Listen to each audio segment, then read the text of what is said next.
हिजो शनिबार हैन, म चाहिँ शनिबार सधैँ बिजी रहन्छु अनि आइतबार चाहिँ यसो माइन्ड फ्रेस गर्नको लागि हामी चाहिँ लाग्दैछौँ गाउँतिर। सो गाइज हामी त्यहीँ भेट्नेछौँ। ओहो भेरी रङ है गाइज, यो चाहिँ खतरा खतरा, यो चाहिँ एकदम गलत हो।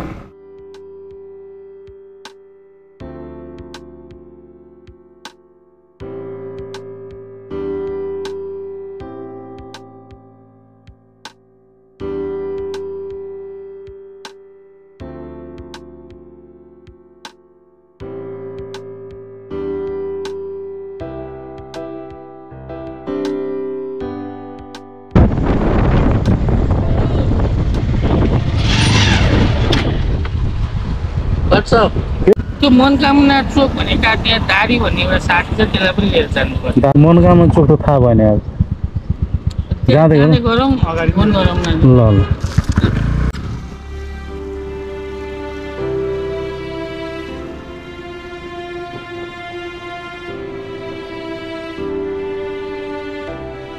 त्यो केटाहरू त रङ बाटो आएछ नि त, लेफ्टबाट घुम्नु पर्ने, राइटबाट घुमेछन्।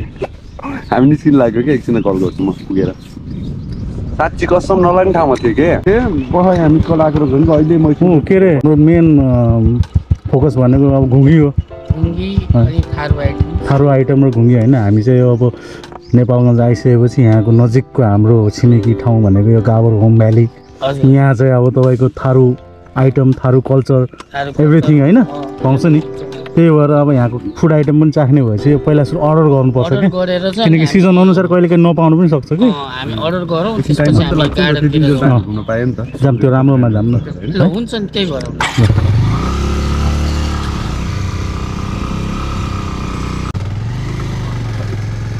गाभर भ्यालीको नम्बर 1 नम्बरमा पर्ने होमस्टे हो यो चाहिँ।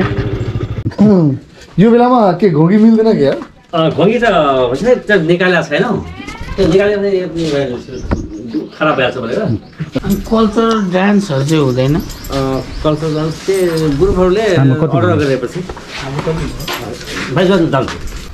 अब गयो उमेर, अब छोरो छोरीलाई राखेर यसो खेलाउने। अब कोक्रो रेडी बनाउनु पर्यो। रेडी चाचा बन्ने हो साथी, चाचा म चाचा हो।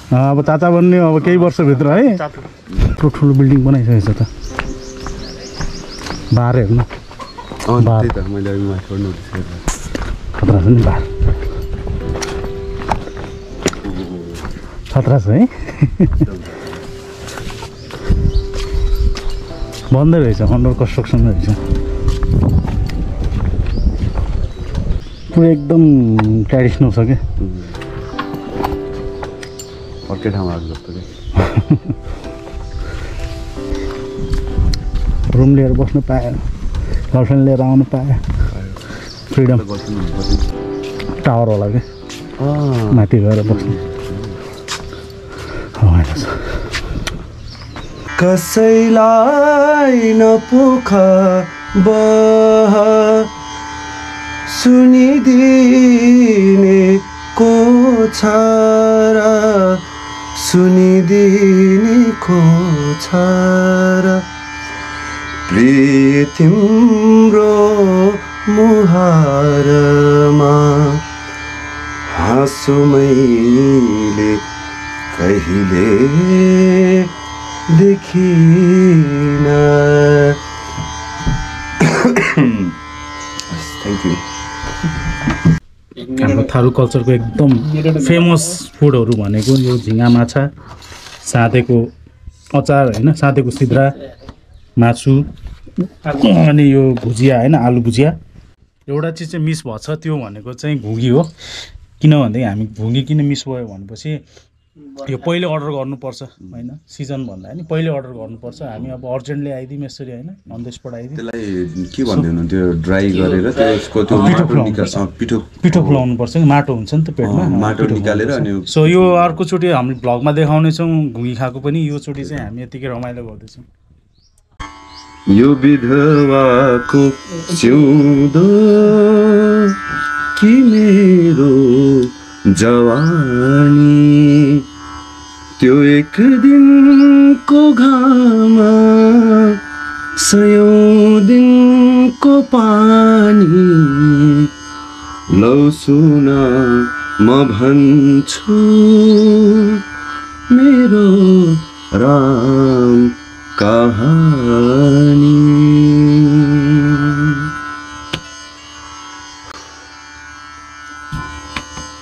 ल साथीहरूलाई एकदम बवाल है।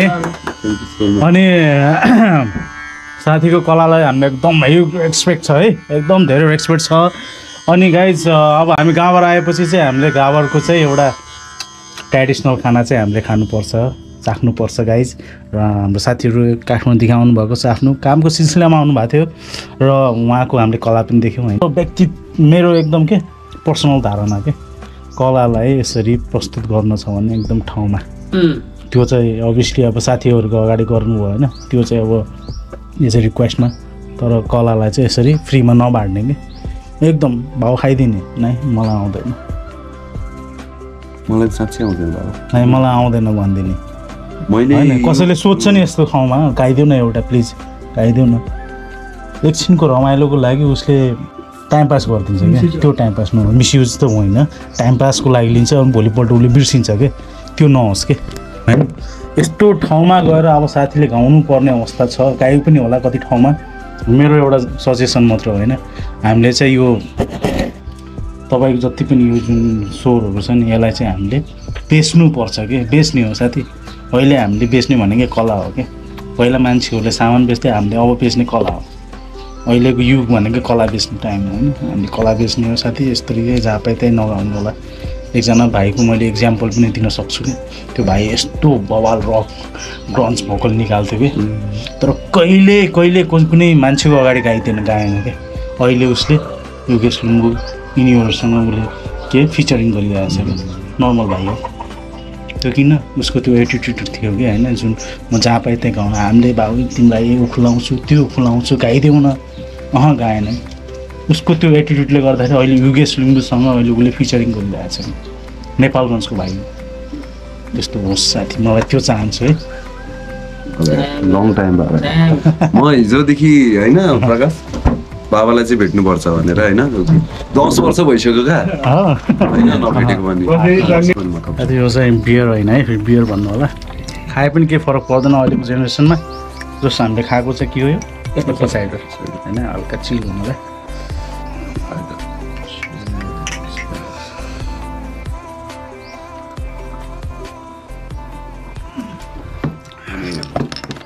बाबाले भन्नुभएको त्यो जुन टाइम इन्भेस्टमेन्टको कुरा छ नि, द्याट्स द रियालिटी। एन्ड त्यो हरेक मान्छेले बुझ्नु सक्दैन क्या खास। म चाहिँ ढल्केर मेरो मोबाइल चार्जमा जोडेर म चाहिँ गेम खेल्दै थिएँ क्या खास। मलाई नि त कहिले काहीँ फ्री टाइम चाहिन्छ नि त। तपाईँ सधैँ के आर्टकै बारेमा मात्रै त सोचेर बस्नु हुँदैन नि त होइन। तपाईँ आउट अफ द्याट कहिले काहीँ फनी भिडियो नि त हेर्नुहुन्छ नि त होइन। तपाईँ कहिले काहीँ चाहिँ नि एउटा गेम डाउनलोड गरेर आज म गेम खेल्छु भनेर एकछिन गेम पनि खेल्नु होला, एकछिन अनइन्स्टल गरिदिनुहुन्छ। आर्टिस्टहरू त्यो एउटै कुरामा अड्डेर बस्न सक्दैनन् कि होइन। अनि म त्यस्तै प्रक्रियामा म चाहिँ गेम खेल्दै थिएँ मोबाइलमा। अनि अङ्कल अचानक आउनुभयो रुममा। सबभन्दा पहिला त मेरो रुमलाई उहाँले जज गर्नुभयो कि पहिला के हो यो भन्नुभयो। अनि मैले नि जस्तो क्वेसन त्यस्तै एन्सर दिएँ, यस्तै त हो नि के छ र भन्ने मैले होइन। यो चाहिँ के हो अरे क्या, यस्तै हो नि आउनु न बस्नु भने क्या मैले। आएर बस्नुभयो, बसेपछि उहाँले मेरो चाहिँ रुमैभरि बाजा देख्नुभयो क्या होइन। अनि उहाँले मलाई क्वेसनहरू सोध्न थाल्नुभयो क्या। अनि तिमीले यो यस्तो यस्तो बजाउने पढिरहेको थियो नि सिद्धियो भनेर, ब्याचलर्स सिद्धियो भने। अनि त्यो बजाउने नि त्यसकैमा गरेको मैले ब्याचलर्स भने क्या मैले। ब्याचलर्स सिद्धियो मास्टर्स गर्नुपर्छ भने पढाइ त कहिले सिद्धिँदैन नि होइन। त्यही पढिरहेको थिएँ, अब त्यो सिद्धियो अब म मास्टर्स गर्छु भने। त्यसपछि ओहो यत्रो वर्ष भयो अहिलेसम्म सुन्न पाएको छैन यार, ल सुनिहालौँ त भनेर गएर त्यो कुनाको गिटार चाहिँ नि उहाँले चाहिँ पुरै चेनै आदि खोलिसक्नुभयो क्या होइन। त्यो चाहिँ मलाई चाहिँ त्यहाँ रङ लाग्यो क्या होइन। तर मैले उहाँलाई, उहाँ त मेरो अङ्कल हो नि त फेरि, मैले उहाँलाई त के भन त अलिक मिलेन नि त फेरि त्यहाँनिर होइन। अनि मैले के भने पर्ने त्यो नगर्नु, त्यो बिग्रेको छ त्यो गिटार भने क्या मैले होइन। त्यसो यो बजाऊ अरे क्या, अर्को बेस गिटार होइन, यो बजाऊ अरे क्या। होइन अङ्कल त्यो नि बिग्रिएछ, अहिले नबजाउँ, अहिले एकछिन बस्नु होइन यार सुन्नै पाएको छैन यार, सुन्नुपर्छ होइन। होइन अङ्कल एकदिन बसेर आनन्दले सुन्ने हिसाबले सुन्नु ल आज चाहिँ नसुनौ मेरो काम पनि चाहिँ यो सबै बिग्रेको छ बनाउनु पर्ने छ भनेर अनि त्यसरी कुरा मिलाएँ क्या मैले होइन अब तपाईँलाई चाहिँ नि तब त एकैचोटि आएर तपाईँलाई आएर मैले अघि आएर ल होइन ल मैले ट्याटु हान्न आएको रहेछ अरे मानौँ होइन मैले साँच्चै नै चेको ट्याटु हान्न आएको रहेछ अरे होइन तब भर्खर उठ्नु भएको थियो होइन ए बाबा यार ए गरेर चाहिँ नि तपाईँलाई हल्लाएर होइन ल हान्नु लु ए भनेर चाहिँ नि तपाईँ त आँखा चिम्लेर हान्नुहुन्छ त यार लु भनेर चाहिँ नि मुखै धुन नदिकिन फ्रेसै नदिकिन होइन कन्सेप्टको बारेमा कुरै नगरिकन यहाँ हानिदिनु भनेर हान्न लाउने त होइन नि त प्रिपेरेसन हुन्छ नि त होइन ए मैले जस्तो भएन भने नाम मात्र हान्ने हो लु हानिदिनु त यहाँ भन्नु त त्यो होइन नि त मैले झेलेछु साथी होइन त बाबा त्यो होइन क्या तपाईँ जस्तो झेल्नु भएको छ नि त्यो त मैले बहुत झेलेछु हामी त क्लाइन्टसँग झेलेछौँ है अब आएर सिधै आएर चेयरमा बसिदिन्छ यस्तै हात थापिदिन्छ अब गर्ने कि भन्छ एकछिन छोड्नु प्रोसेस हुन्छ होइन सबै चिज प्रिन्ट आउट निकाल्नु पऱ्यो साइज नाप्नु पऱ्यो होइन झ्याप्पै आएर गर्नु पऱ्यो क्रिएटिभिटी त्यति आउँदैन नि त आउँदैन होइन यसरी प्रश्न गर्ने मान्छेले पनि एकचोटि सोच्नुपर्ने हो कि होइन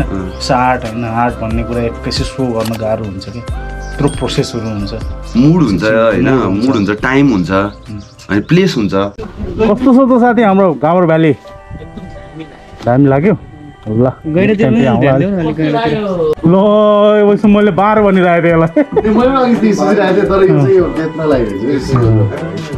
आमा दामी दामी 5000 को दामी गाइज हेर यो चाहिँ किन्नुपर्छ अहिले यो भइरहेछ होइन 9 महिनाको चाहिँ अर्को गैडा साइडमा हुन्छ है गाइज 2500 आमा यो यसलाई के भन्छ ह्यान्डिक्राफ्ट यसको रेट चाहिँ 2500 हजुर गावर भ्याली आएर गावर भ्यालीको चाहिँ होमस्टे नम्बर 1 मा तपाईँले चाहिँ यस्तो ह्यान्डिक्राफ्ट सामानहरू पाउन सक्नुहुन्छ थारूहरूको कल्चर